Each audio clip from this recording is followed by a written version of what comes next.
આત્મહત્યા કરી લો, મરી જાઓ એટલે સોલ્યુશન આવી જાય. ટ્રેનના પાટે હુઈ જાય છે. મરવાથી સોલ્યુશન આવે? મરવાના પુસ્તકો બહાર પડે છે. એક પુસ્તક બહાર પડ્યું છે, હાઉ ટુ સુસાઇડ ઇઝીલી. સરળતાથી કરી તેમ મરવું, એનું એક પુસ્તક બહાર પડ્યું છે. મેં એનો આર્ટિકલ આખો વાંચ્યો છે. કારણ કે કેટલાક લોકોને જીવતાય નથી ફાવતું અને મરતાય નથી ફાવતું. ટ્રેનના પાટા પર ટાઈમ જોયા વગર ગયા હોય, એમાં ટ્રેન ટાઈમ એના એટલે કંટાળીને પાછા ઘેર જઈને હોઈ જાય. કુવામાં પડવા ગયા હોય ને પાછો કુવો વધારે ઊંડો દેખાય એટલે કે નાના ક્યાં તો વાગે એવું લાગે છે એટલે પાછા ઘેર જતા રહે. 5-10 માળના બિલ્ડિંગ પરથી ઉપરથી હેઠા પડે, નીચે જોયા વગર, એમાં નીચે વાળો જતો હોય એ નંખાઈ જાય, ફ્રેક્ચરમાં આવી જાય અને પોતે બચી જાય. વજન જોયા વગર, પંખાની કંપની જોયા વગર પંખે લટકે, એમાં પાંખિયા વળી જાય વજન જાજુ હોય તો, અથવા દોયડું તૂટી જાય. તો કે ભગવાનની ઈચ્છા નથી લાગતી. ઈચ્છા તો ઘણી છે, પણ તું હારા કંપની હારી સિલેક્ટ નથી કરતો. મરતા આવડતું નથી એટલે એક સરસ બુક બહાર પડી છે, હાઉ ટુ સુસાઇડ ઇઝીલી. 100 ઉપાય છે મરવાના, સરસ 100 ઉપાય છે. એમાં એક સરસ જબ્બો બહાર પડ્યો, સદરો. ઉનાળામાં પહેરે ને સદરો, હાફ સ્લીવ્સ નો સદરો. થોડીક વાર તમે પહેરો અને 2-3 મિનિટ થાય ત્યાં તો તમે મરી જાઓ. કોઈ તકલીફ નહીં, બળતરા નહીં, જલન નહીં, દુખાવો નહીં, માથાનો દુખાવો નહીં, ઉલટીઓ નહીં, કશું જ નહીં. થોડીક વારમાં તમે ગુજરી જાઓ. એકવાર મેં સભામાં પ્રસંગ કીધો તો એક ભાઈ સભા પછી મને બહાર ગાડી સુધી મળવા આવ્યા. મને કે પેલો મળે કે બાપજી, આવો જબ્બો ક્યાં મળે? હવે તમારે પહેરવો છે? મને કે ના ના, એક બે ને પહેરાવા છે. માણસ કા મરે કા બીજાને મારે. આપણી તકલીફ આ છે. દુઃખ પડે એટલે મરી જાઓ. મરી જાઓ એટલે કઈ સોલ્યુશન આવી જવાના છે? મરવાથી કોઈ સોલ્યુશન નથી. ક્યારેય વિચાર ન કરો. ભગવાન સ્વામિનારાયણ શિક્ષાપત્રીમાં લખ્યું છે, આત્મઘાતસ્તુ ન કર્તવ્યમ. આત્મહત્યા કરે ન કરવી. દુઃખ સાથે મારે કહેવું પડે છે, ભારતની અંદર રોજના 2000 માણસો આત્મહત્યા કરે છે અને 2018 ની અંદર વિશ્વની અંદર મહત્તમ આત્મહત્યાની અંદર ભારતનું નામ આવ્યું છે. આખા વિશ્વની અંદર મહત્તમ આત્મહત્યાની અંદર ભારતનું નામ. ગયા વર્ષે ભારતની અંદર 98,000 યુવાનોએ આત્મહત્યા કરી છે. 98,000 યુવાનોએ આત્મહત્યા કરી છે. જે 15 થી 22, 25, 30 વર્ષની ઉંમરના યુવાનો યુવતીઓ આત્મહત્યા કરે છે. શા માટે? શું શીખવાડ્યું સ્કૂલો દ્વારા, કોલેજો દ્વારા? કઈ ડિગ્રી આપી? કયા સર્ટિફિકેટ આપ્યા? કઈ ક્વોલિફિકેશન આપ્યું? શીખવાડી નથી શકતા કે પ્રશ્નોની અંદર રહેવું કેમ. આત્મહત્યા કઈ સોલ્યુશન નથી. હું ભાવનગર ગયો તો એક લેક્ચર હતું 10મા-12મા ના વિદ્યાર્થીઓ માટે. પ્રવચન મેં પૂરું કર્યું. એક વિદ્યાર્થી મને મળવા માટે આવ્યો. મને કે મરી જવું છે. 10માનો હતો, બહુ નાનો લાગતો હતો. તું કેમ મરી જવું છે? મને કે રિઝલ્ટ ખરાબ આવે એવું લાગે છે. બધું એડવાન્સમાં મરી જવું છે. આયા પછી મરે ઠીક છે, હજી એ ના મરવું જોઈએ, પણ આવે એવું લાગે છે. બધું કેમ અત્યારથી તને એવું લાગે છે? તારા ટકા નથી આવતા? મને કે ગણિત, વિજ્ઞાન, સમાજ વિદ્યા એનું ગ્રાન્ડ ટોટલ 40-45 થાય છે. તું મરી જાય કેમ મરી જવું છે? મને કે મારા મમ્મી પપ્પા મારું રિઝલ્ટ આવું જોશે અને ટ્યુશન પાછળ ખર્ચા કર્યા છે, એમને દુઃખ લાગે એવું મારે નથી કરવું. મારે એક આદર્શ દીકરા તરીકે મરી જવું છે. તું તો શ્રવણ જેવું કહેવાય. મા બાપને દુઃખી નથી કરવા. બધું તું મરી જઈશ ને એ સમાચાર તારા મા બાપ સાંભળશે તો વધારે દુઃખી થશે કે નપાસ થવાના સમાચાર સાંભળશે તો વધારે દુઃખી થશે? પણ કે આમ તો મરવામાં વધારે દુઃખી થાય. દુઃખી કરવાના જ છે, જેમાં ઓછા થતા એવું કર ને. મરવાથી સોલ્યુશન?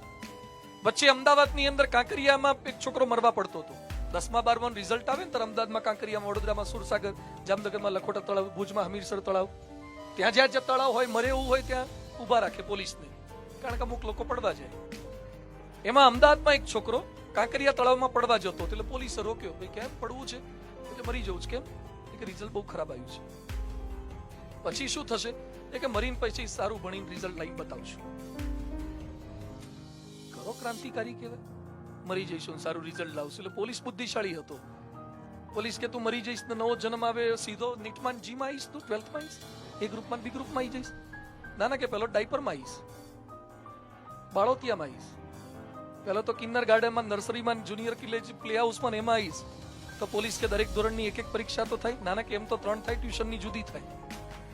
એ કે તું 12 વર્ષ સુધી 40-45 પરીક્ષા આપીશ, તારે માંડ 12માં આવીશ અને એ વખતે પાછો NCERT કરતા નવો સિલેબસ આવ્યો હશે તો પાસ નહીં થાય. એના કરતા ડોબા ઓક્ટોબરમાં આપીને પાસ થઈ જાય. મરી જવું છે, પછી આમ કરવું છે, તેમ કરવું છે. અહીંયા બેઠેલા બધાને મારી વિનંતી છે, ગમે તેવા દુઃખ પડે, પ્રશ્ન આવે, કદાચ આપણાથી આર્થિક રીતે પણ મોટી ભૂલ થઈ જાય, કદાચ આપણાથી ચારિત્રની કોઈ ભૂલ થઈ જાય, છતાં પણ નેવર ટ્રાય ટુ સુસાઇડ. ક્યારે મરવાનો વિચાર ન કરો. ભગવાનને પણ પસંદ નથી. ભગવાને આપણને પૃથ્વી પર જીવવા માટે મોકલ્યા છે, સારું જીવવા માટે મોકલ્યા છે.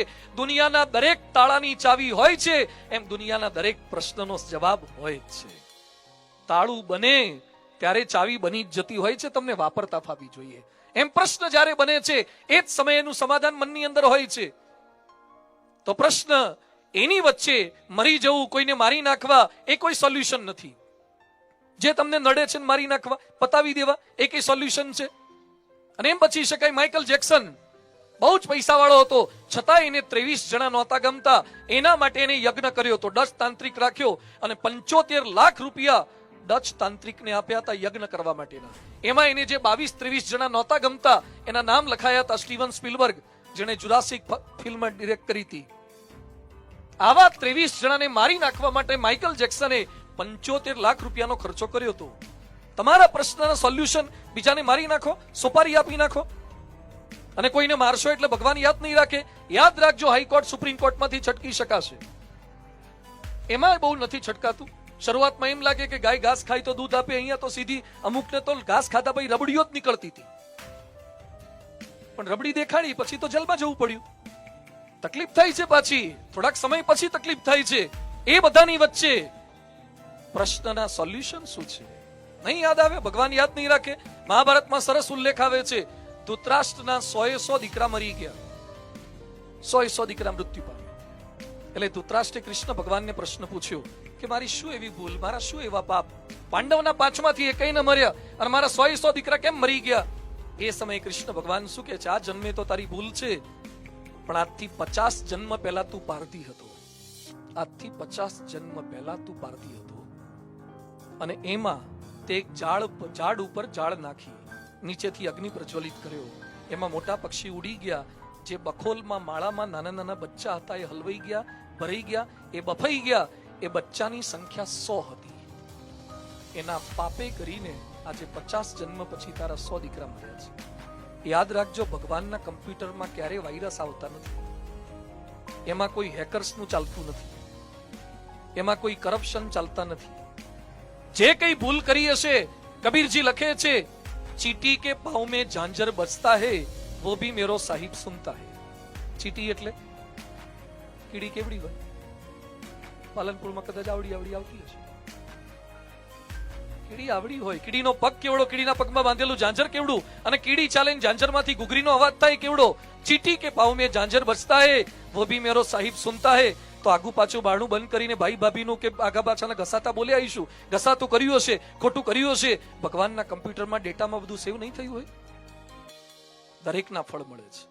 ભગવાનના દરબારમાં દેર પણ નથી અને અંધેર પણ નથી. દેર તો આપણને લાગે છે, આપણી દ્રષ્ટિએ જોઈએ છે. એટલે દરેકના નિશ્ચિત સમય છે. એટલે કદાચ મરી જઈએ, કોઈને મારી નાખીએ, એ પણ પ્રશ્નના સોલ્યુશન નથી.